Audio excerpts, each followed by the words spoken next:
Good morning, true crime friends. How are you doing? Oh my goodness. Sarah Boone took the stand yesterday, and it was the testimony that I did not know I needed. Oh my, okay, wait. Let me take a drink of coffee. While I'm taking a sip of my coffee, please like this video and subscribe to the channel. We need to talk about Miss Boone. Hang on. Okay, so look, I'm trying to calm myself down so we can talk about it in a reasonable fashion. Okay, dog, please squeak in that toy. My dog is squeaking the toy. Please forgive her. Okay, so look. First, when we get back to court yesterday, right, the lead detective on the case is still on the stand. And I was like, okay, what's she gonna say? And so they were in cross-examination of the lead detective. So Owens, the defense attorney, was like, you tricked Sarah Boone into coming down to the courthouse, to the police station by saying, oh, I'm pregnant, I'm sick, I could not possibly leave this chair where I'm sitting right now. You're gonna need to come down here so she would feel sorry for you, didn't you? And the detective, cool as a cucumber, was like, that never happened. And I was like, wait, lo, these 5 years, we've been hearing that Sarah got tricked into coming into the police station. That's part of the reason she was very upset. She was like, the police tricked me, and I'm a nice lady, and so I do not think trickation should be allowed. And the detective was like, she a lying sack of sugar. The detective, child, unbothered in the dictionary, look up this detective. She was like, that's not what happened. You know how she lies. And I was like, oh, okay. Another rumor dismissed. Hang on. You know this little amphibian is back in my throat. I hate it when that happens. Anyway, so then the detective gets off the stand, and I was like, okay. Now the state has rested, and now the defense is going to begin their case in chief. I think I might have tinkled a little bit. Shh, don't tell nobody. So they were like, the judge was like, okay, first I have to ask some questions. Miss Sarah Boone, you of 9 lawyers, are you satisfied with your defense? And I was like, Judge, she hates everything. Please don't ask her that, because we're going to be on lawyer number 10, Judge. We really need this case to go forward. And she said, I am very satisfied. And I was like, wait, it's possible to please Sarah Boone? Okay, who knew?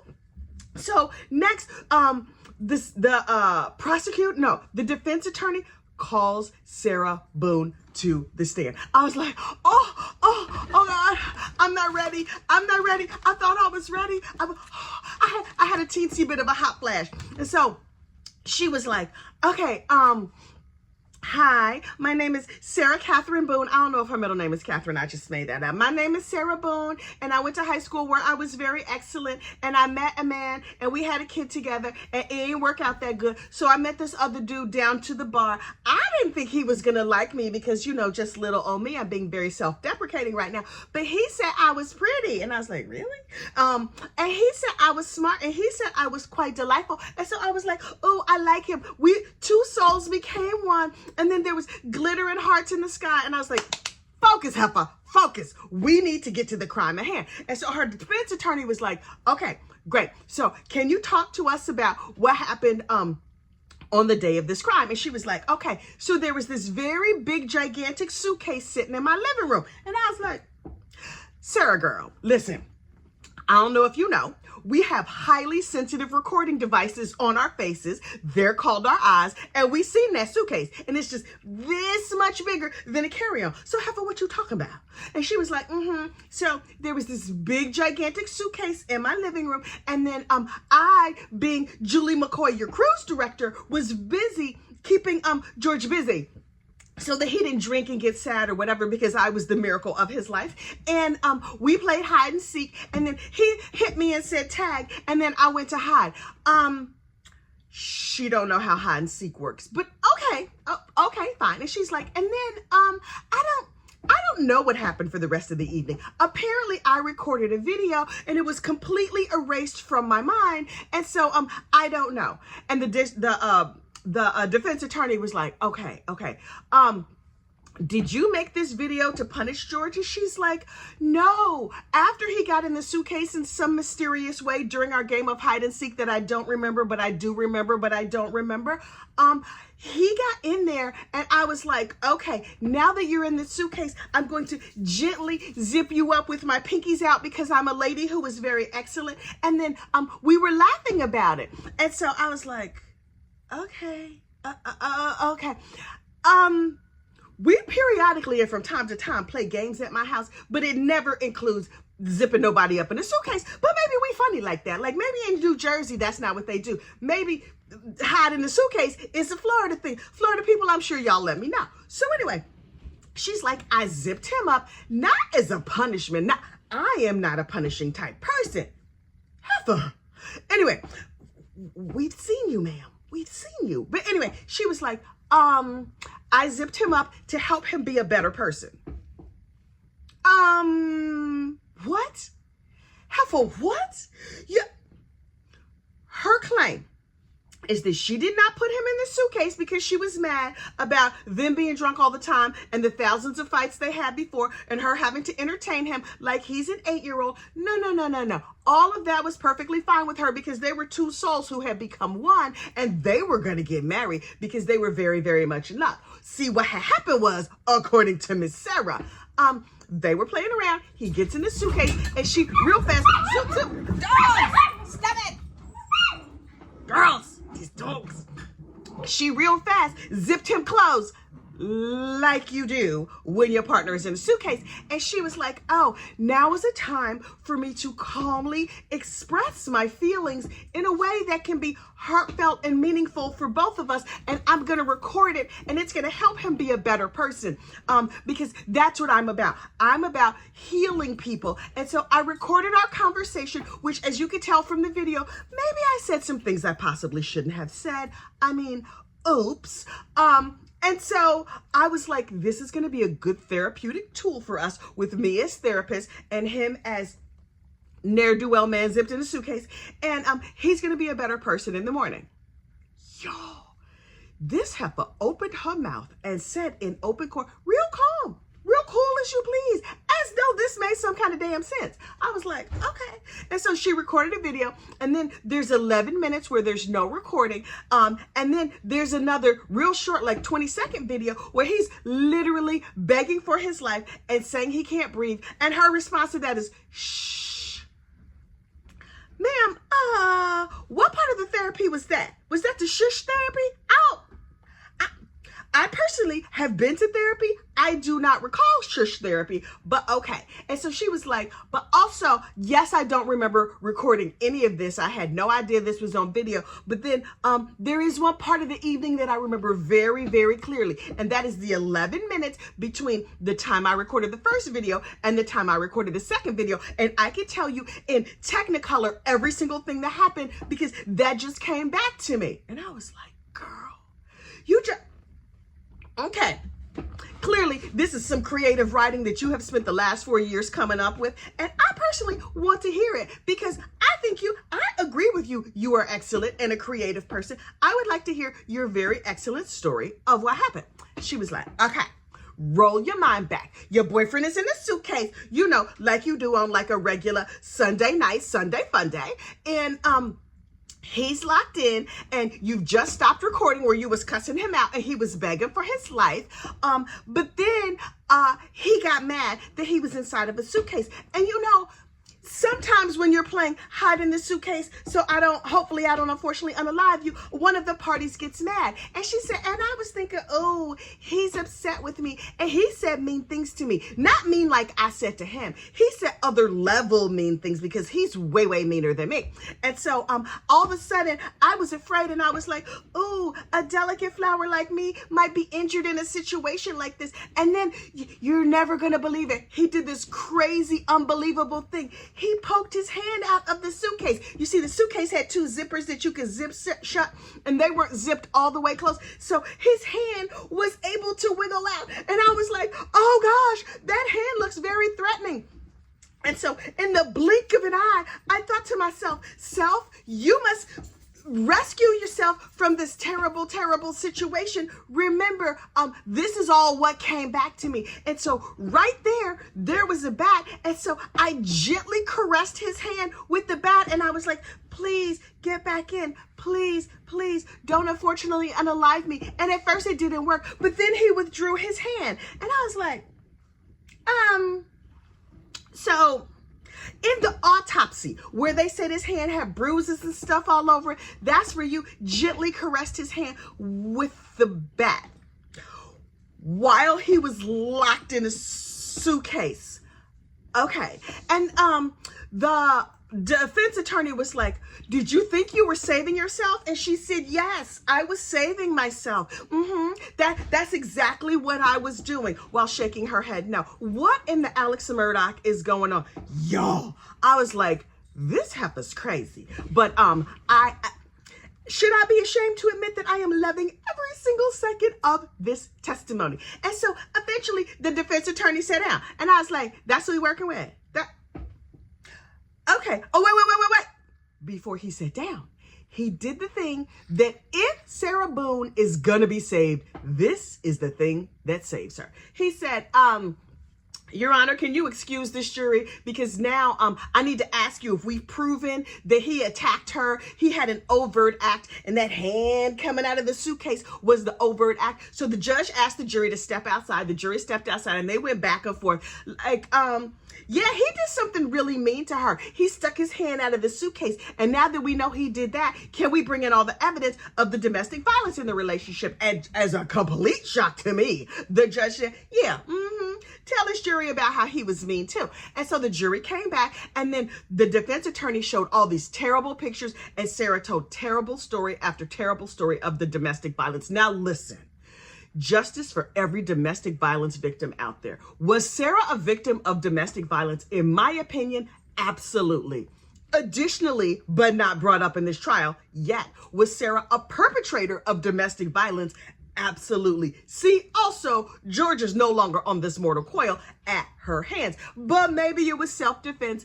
Okay, we'll get to that a little later on. And so then the defense attorney sat down, and I was like, okay, prosecutor, come on, give me what you got. And so he stands up, and he was like, Sarah, who is Erica and who is Christine? And I was like, well, wait, who is Erica and who is Christine?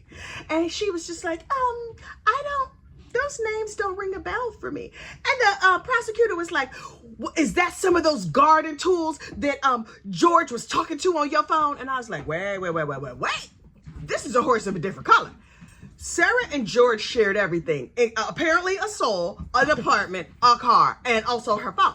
And he was using her phone to look at nudie pictures of ladies and to send messages to other ladies. And Sarah ain't like that. That is part of the reason why when he was like, babe, I can't breathe, she was like, this is how I feel when you cheat on me. Was he cheating with Erica and Christine? Also, who's getting with a 103-pound man? I mean, Sarah, yeah, but she real drunk. The rest of the general population, child, I don't know. And so the prosecutor went on, and he was like, okay, all the noise and the fighting that was heard in the apartment, that was from that night. Sarah was like, that was from the night before he grabbed me by my hair and pulled me down the stairs. And so, they're just confused on the days.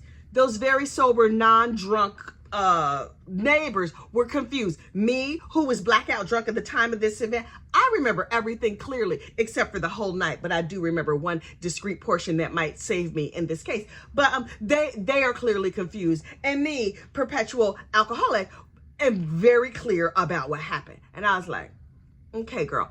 And then the prosecutor brought all the shade in the world, which I don't know if this was appropriate, but I was very here for it. He was like, okay, so George tagged you and said, you're it, and then you went to hide, according to the official rules of hide and seek. And I was like, this Mama Luke did not pull out the official rules of hide and seek. The shade, the utter shade. I love it so much. He was like, normally, see how it works is somebody counts to 20 and then the other person goes hides and see if they can find the other person. Was y'all playing by house rules? Wait. Y'all got house rules of hide and seek. Oh, okay. Okay. Mr. Shady Boots, could you maybe possibly get this back on the rails? Because it was a little bit crazy. And he was just like, okay, so you're confused about hide and seek. The neighbors are confused. Your memory is completely gone, except for the very narrow window of time that could save you in this case if you're going to be saved. And Sarah was like, yes, that is absolutely correct. And then the prosecutor did this thing that I don't know if it was a brilliant idea or a terrible idea. I loved every minute of it. Now listen, the entire internet broke all the way out and they were like, this is a terrible idea. And I was like, I want to see every single thing, every single thing.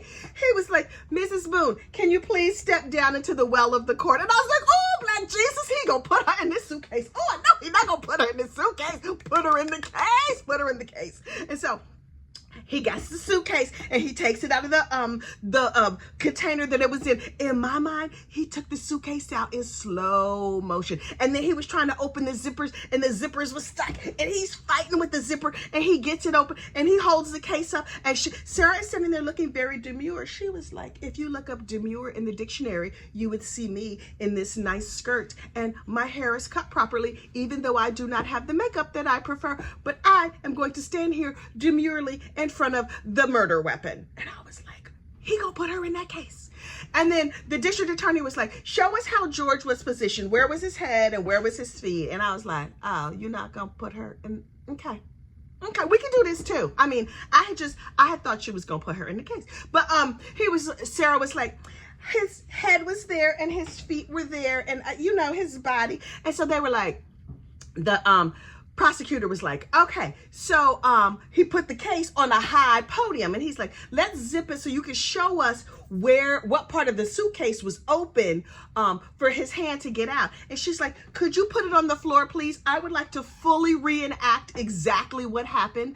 And with you having it on a high space, like he was like, Heifer, I was trying to make it easier for you. If you want to get on the floor in this court, then absolutely. And apparently, according to court watchers, the entire jury stood on their feet. Oh, if I was there, I would have stood on my feet too. Everybody stood on their feet and they looked down so they could see. And Sarah gets down and she looks at the suitcase and she's like, oh, the handle is broken, the zipper is broken, the zipper pull. And so there was a paper clip. I need a paper clip. Where's the paper clip? And so they go and they look in the box, whatever, they find the paper clip. And the defense attorney comes down and he's like, Your Honor, the district attorney has installed this paper clip. This is not the official unalive paper clip. So I just want that noted for the record. I'm like, okay, the murder paper clip is not the same. Okay.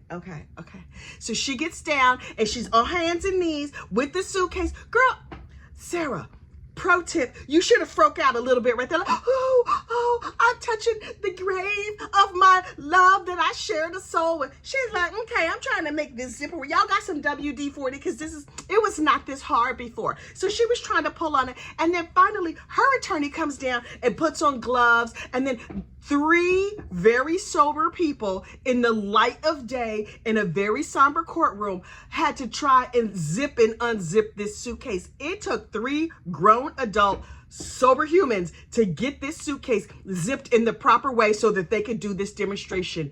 See, also, George Torres locked inside the suitcase, couldn't get it undone. Not a surprise. But also, if it was hard to zip, would it run through Sarah's mind that it would be hard for George to unzip, even if he's a terrible human being? Okay, whatever. So they go through the whole thing, and she's just like, I think this is how it was. And then this is where I gently caressed him with the bat. Would you like me to demonstrate? The prosecutor was like, that's not necessary. And I was like, Sarah, back slowly away from the bat. What you don't want to do is have this bat in your hand in the juror's mind. That's not how this is supposed to go. But she was like, I am here. I am willing to help. I'm smarter than everybody in this room. And obviously, I'm going to be set free. I am not going to go to prison. Psst. Sarah girl, this not going like you thought it was going to go, in my opinion. So she was just like, okay, they did the demonstration. She went and sat back down and she's like, that is what happened. And I I don't know what you want me to tell you, because if there were WD-40 here in the courtroom, then okay, never mind. Don't worry about me. And so she goes and she sits down, and the prosecutor, now listen, was his opening about the garden tools, his opening of the cross-examination of Sarah Boone, like, were these the hoes? And I was like, okay, sir, since you didn't do no follow-up questions, that was kind of a miss. But his last question to Sarah Boone before he set his behind down was pure brilliance. He said, Miss Boone, after you zipped George Torres in this case, P.S., that was clearly very hard to zip, did you do anything to help him get out? And she was like, no. Did you notice how demurely I said that? My pinkies would be out if you could see my hands, but I'm sitting here with my hands crossed genteelly on my knees. No, I did not. And he was like, heifer, that's it. I mean, he said, I surrender the witness, or I rest my case, or whatever. And I was like, dang, okay. She zipped him in. She knew it was going to be hard, but she was also drunk. And also her memory was completely gone, except for the couple of minutes that might have saved her. Okay. And then they saw the jury out for the day. And then I was like, okay, I guess we done for the day. And then one little thing happened. The judge was like, listen, there's some medical records that are supposed to be brought in or not brought in or whatever. What's happening with the medical records? And so, Attorney Owens, the defense attorney, consulted with his co-counsel, Sarah Boone, and was like, we have decided not to bring in the medical records of George Torres. That would be the medical records that demonstrate Sarah Boone committed domestic violence against George on several occasions and was arrested for it. We're not going to talk about that. Thank you so much, Your Honor. And then the court closed for the rest of the day. And I was like, oh my God. This case is so good. Now, because self-defense is a part of the case, they can bring in all these domestic violence people in the rebuttal case and whatever. So y'all, this case rolls on. But Sarah Boone is off the stand. Y'all thought she gonna be there for 2 or 3 days, and I was ready for it. There's one little thing that Sarah Boone did. She dropped in this subliminal message that she thought was going to help her, but I think it's going to hurt her more than she thinks. And this is what it is. They ask her about her dogs, right? She says she has 2 dogs, and she gave their breeds, and she gave their names, and they are disabled dogs. One is blind and one is deaf, and those are her babies, and she loves them very much, and she does everything for the dogs. Okay, great. And so in my mind, I think she was thinking, see, I help disabled dogs. I am a wonderful human being. Here's the thing. The day of the crime, she woke up and she was drunk, and she woke up at noon. Who let them dogs out? Clearly George did not, because he had slipped the surly bonds of this earth. So nobody let the dogs out on the day of the crime. Additionally, as the day wore on and she found that George was no longer on this mortal coil, she did not feed the dogs. She did not walk the dogs. She did not care for the dogs on that day. You know what people are not going to tolerate? They will feel sorry for you because of the DV. They will think George is a terrible person. They might think you're a terrible person, but maybe you had a good reason. You know who didn't do nothing to nobody? Them dogs. They're like, wait. I can see this jury in the back room being like, I mean, maybe this is an oopsie unaliving, but the way she did them dogs, while she was busy smoking cigarettes and calling Brian, she should have let them dogs outside. And she said, out of her own stupid mouth, I didn't feed them because I was busy. Heifer. Even if that's true, what you can't do is go out here in these YouTube streets, in these public streets, and be like, I have 2 disabled dogs, but I did not feed or walk them. Ma'am.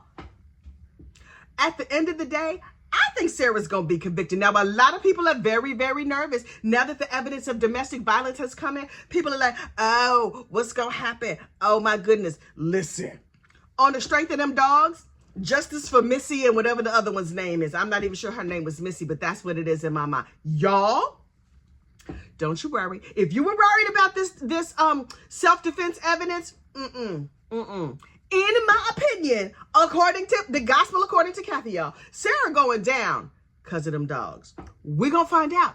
I will see you soon. Bye.